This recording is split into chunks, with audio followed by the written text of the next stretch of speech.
যতদিন আমাদের সরকার আছে কেউ বন্ধ করতে পারবে না। প্রত্যেকটা মায়েদের অ্যাকাউন্টে লক্ষ্মীর ভান্ডার যাচ্ছে এবং আগামী দিনও যাবে, এটা আমাদের গ্যারেন্টি। খালি 7 তারিখ খুব কষ্ট হবে আমি জানি, গরম বাড়ছে, রোদ বাড়ছে এবং তার সাথে সাথে মানুষের ভোগান্তির শেষ নেই।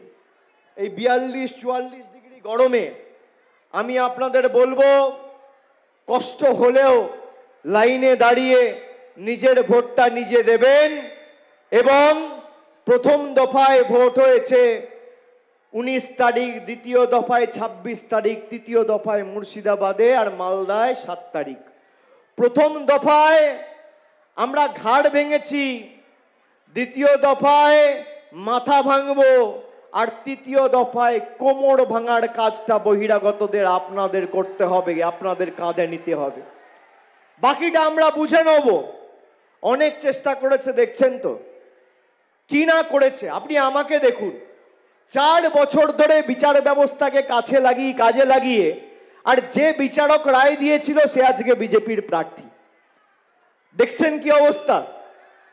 আগে চোরেরা চুরি করে জেলে যেত, যে বিচারকরা রায় দিত চোরেরা চুরি করে জেলে যাবে, আর এখন বিচারকরা বিচার ব্যবস্থা ছেড়ে দিয়ে চোরেদের হাত ধরে বিজেপি জয়েন করছে।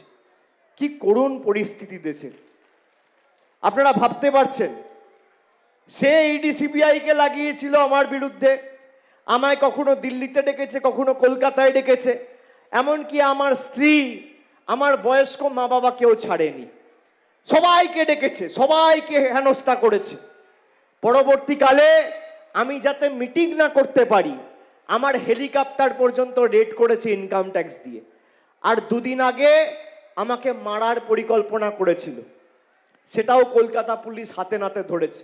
আমি আমার প্রাণ নিয়ে চিন্তিত নই, আমি মানুষের জন্য কাজ করার লোক, আর আমি মানুষের সর্বক্ষণের কর্মী।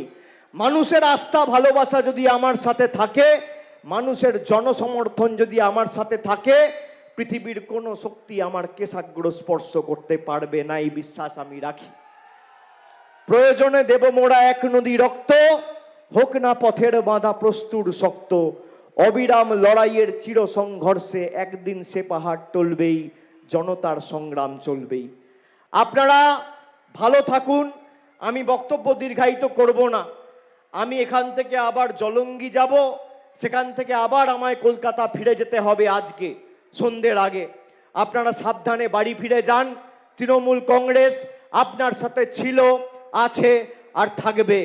বিজেপির জামানত বাজেয়াপ্ত করতে আগামী 7 তারিখ মাথা উঁচু করে 1 নম্বর বোতাম টিপে খলিলুর রহমানকে ভোট দিন।